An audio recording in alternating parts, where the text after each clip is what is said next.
Hello there. Welcome to video 169 from Sumit Academy. I do hope that you have subscribed to my channel.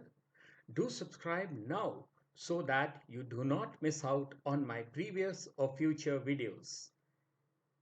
And do remember to like and share this video too. Do remember that the videos on my YouTube channel are for you to use for your examination purposes.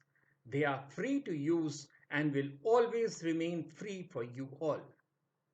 Do use the information in these videos to the best of your ability to succeed in your endeavor to join the civil services. To make your task a little easier, here is a complete list of all the 169 videos available on my YouTube channel. The list is divided into the playlists under which they are available. Do have a look.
In this video, we shall continue our study of idioms, but with a difference.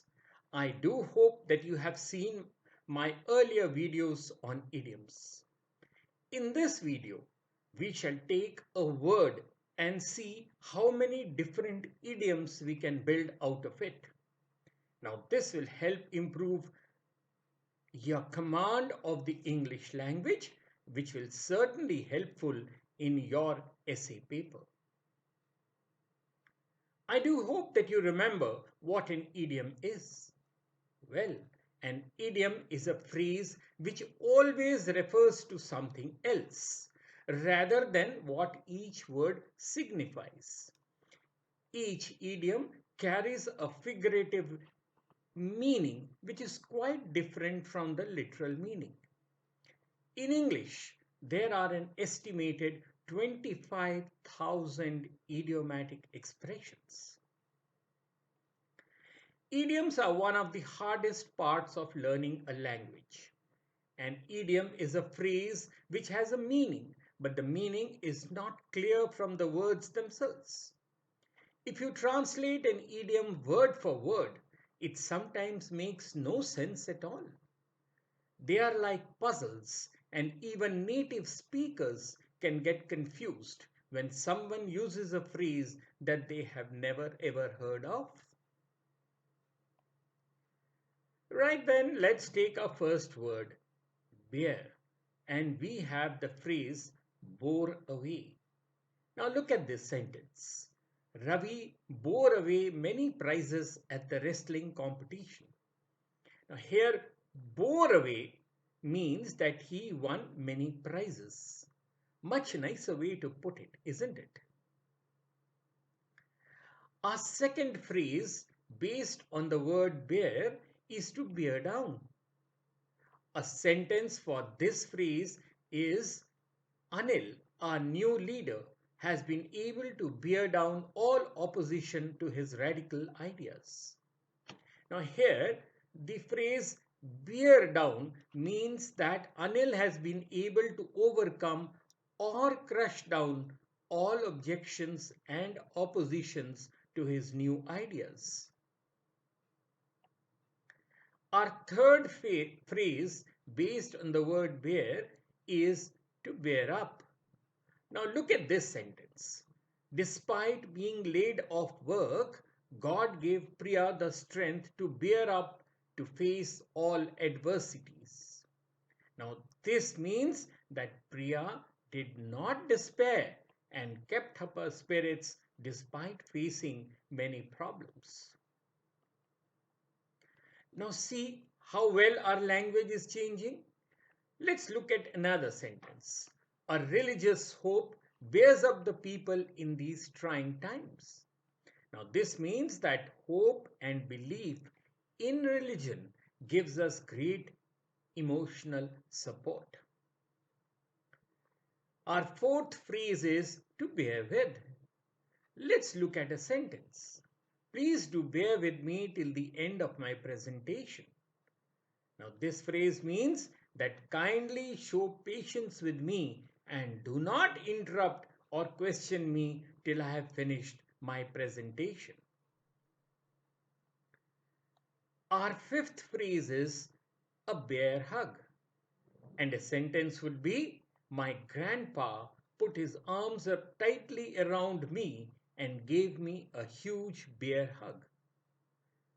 This means that the grandfather put his arms around him and hugged him tightly in a show of love and affection. And on to our sixth phrase, which is a real bear. And our sentence is, Arjun is a tough guy. He is a real bear for punishment.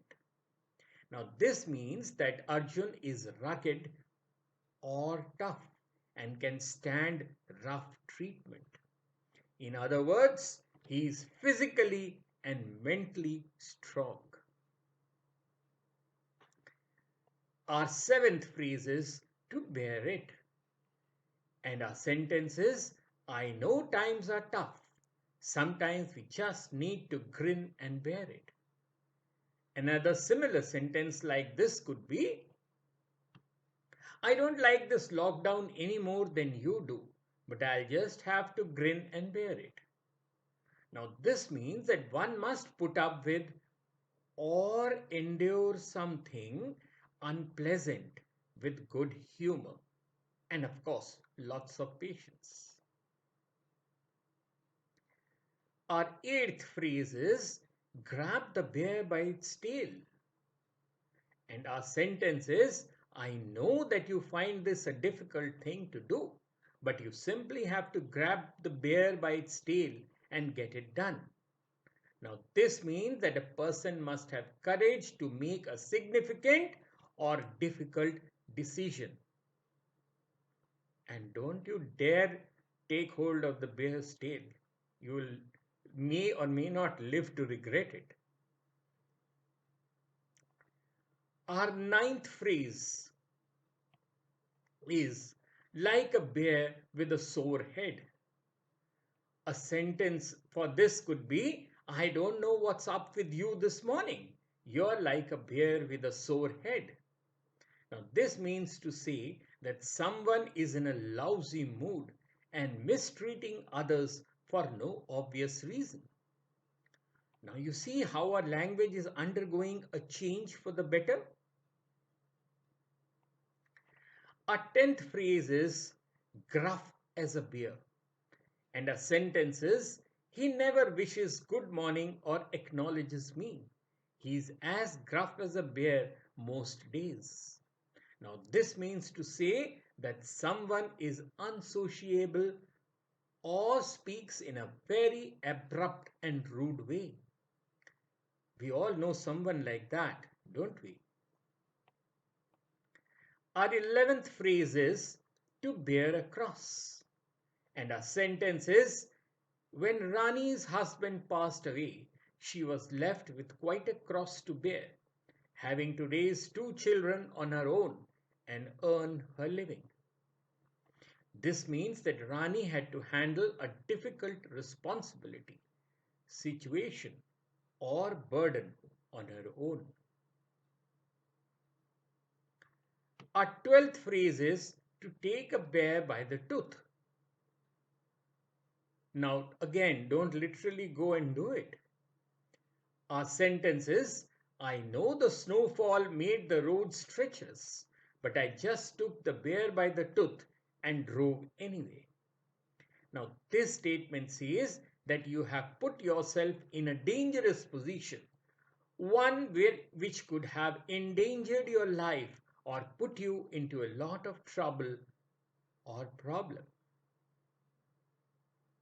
Our 13th phrase based on the word bear is cranky as a bear with a sore paw. And our sentence is don't speak to him about your promotion now, as he is in a bad mood and cranky as a bear with a sore paw. This sentence cautions you to be careful as the boss is very irritable and will not listen to you. Now let's move on to our 14th phrase, and that is a real bear. Let's have a look at a sentence. I thought this long drive would be pretty straightforward, but it is becoming a real bear. Another sentence could be, that sofa was a bear to move upstairs. Now, both these sentences, they mean that a task that you thought was easy enough, but in reality, it presents a challenge or a problem which was not anticipated. Our last and 15th phrase from the word bear is busy as a hibernating bear. And our sentence is Dinesh said that he was too busy to help out in the housework, but his wife knew that he had taken leave for the day and was as busy as a hibernating bear. Now, a hibernating bear is just sleeping or lazing his time till the weather improves. So this phrase is a sarcastic way of saying that he is just pretending to be busy when actually he has nothing to do. Well, that's all from me in this video. Of course, there are many other phrases and expressions based on the word bear, and you may come across these sometimes. Do look them up in a good dictionary if you can't understand the meaning. All in all, learning a new language can be challenging. It's definitely not a piece of cake, especially when there are so many confusing idioms. However, with enough hard work and interest, you will succeed in no time. This video is based on the information freely available on the internet. No originality is claimed for the same. The intention of this video is only to prepare candidates for answering examination questions on the subject and not for any financial gains. Do like and share this video and do subscribe to my channel now so that you do not miss out on my previous or future videos. Till later then, cheerio.